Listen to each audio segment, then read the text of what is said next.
da savana africana. Leão, elefante, leopardo, rinoceronte. Hoje o tema que eu escolhi para falar é de Vamos lá, Boa tarde, eu sou o Matheus, sou R2 do Medicina de Emergência. Gente, boa tarde, meu nome é Benhur, eu sou R1 da Emergência do Einstein e eu vou apresentar para vocês hoje um pouquinho sobre a capnografia no setor de emergência, a forma que a gente pode aplicar ela. Nossos objetivos vai ser definir o que é a capnografia, fazer uma definição conceitual entre capnografia e capnometria, entender a onda de capnografia, situações clínicas que a gente consegue aplicar ela e a gente ser capaz de fazer uma análise crítica para aumentar a nossa capacidade de decisão na sala de emergência. Bom, a capnografia ela é um sensor que ela vai nos dar uma informação em tempo real, de forma não invasiva, sobre o CO2 expirado pelo paciente. Isso vai nos fornecer informação sobre a ventilação, sobre a perfusão e sobre o metabolismo. Diversas interfaces de ventilação são capazes de acoplar o sensor e a maioria dos nossos monitores multiparamétricos aceitam. Então se torna um dispositivo cada vez mais disponível e barato.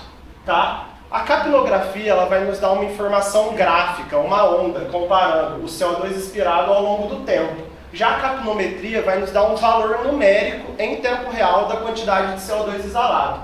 Aqui nessa quarta linha a gente vê uma onda de capnografia seguida de uma capnometria de 22 ali, certo?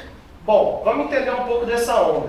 Entre esse espaço aqui, a gente tem o ciclo expiratório do paciente, uma fase inicial rápida seguida de um platô alveolar lento. Ao final da expiração, a gente tem o ETCO2 do paciente, certo? A gente vai observar que no final, ciclando para a inspiração, ele tende ao zero e a gente tem esse ângulo alfa aqui que vai ser importante para nós. Quando a gente vai poder aplicar isso? Durante a RCP, confirmando intubação, monitorando ventilação do paciente e avaliando algumas doenças. Durante a PCR, compressões efetivas tendem a gerar uma capnografia maior que 10. Tá bom? O incremento abrupto da capnografia, tipicamente acima de 30, como na imagem aqui, pode nos significar um retorno à circulação espontânea. Já uma capnografia consistentemente baixa por pelo menos 20 minutos pode indicar que a gente deve parar os nossos estímulos ao paciente. Confirmando intubação e erro. Tipicamente, se a gente tiver curva de capnografia após intubação, essa intubação é traqueal, ela está garantida, tá bom? Aqui a gente tem alguns exemplos. Numa intubação esofágica, a gente vai ter uma capnografia decrescente tendendo ao zero e sustentando no zero. Isso confirma uma intubação esofágica. Já um dispositivo que está tendo escape, seja por cuff estourado ou seja por um tubo pequeno, ele vai ter ondas deformadas e tendendo a uma diminuição.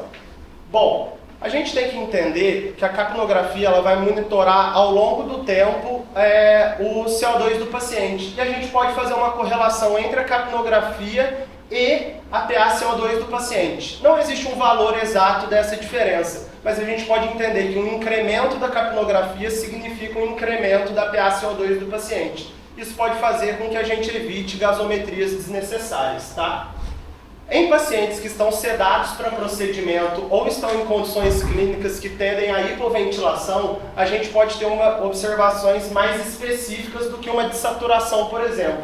Um paciente que tem uma curva de capnografia ascendente, ele provavelmente está retendo CO2. A gente vai conseguir observar isso no monitor antes dele dessaturar. Já um paciente que reinala CO2, ele não vai ter mais uma curva que atinge o zero, né, durante a inspiração. A gente vai ter essa curva ascendente na base dela também.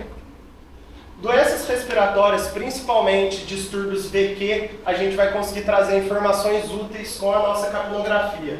Em caso de distúrbios obstrutivos, a gente tende a ter um aumento do ângulo alfa e um platô alveolar maior. Essa curva pode ser uma curva sugestiva de broncoespasmo. A gente pode usar tanto ela para diagnóstico, quanto a gente pode usar ela para fazer um acompanhamento do nosso tratamento. Se a gente tiver uma normalização da curva de capnografia, a gente pode entender que esse paciente está melhorando do broncoespasmo. Já no caso de um TEP, por exemplo, devido ao espaço morto, a gente vai ter uma diminuição da área da capnografia e uma diminuição do valor da capnografia. Aqui, pacientes com clínicas semelhantes, um tinha uma pneumonia e o outro era um TEP. A gente consegue observar a diferença nas curvas de capnografia. Na insuficiência cardíaca, nós vamos ter um platô alveolar não sustentado como, por exemplo, em pacientes normais ou em distúrbios obstrutivos, também com uma área menor. Isso pode não significar, para principalmente não fazer o diagnóstico da insuficiência cardíaca, mas fazer diagnóstico diferencial. Aqui eu trouxe algumas imagens para depois quem quiser checar com algumas alterações da capnografia.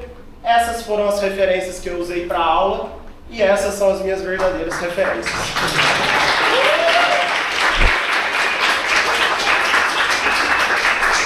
Deu tempo, né?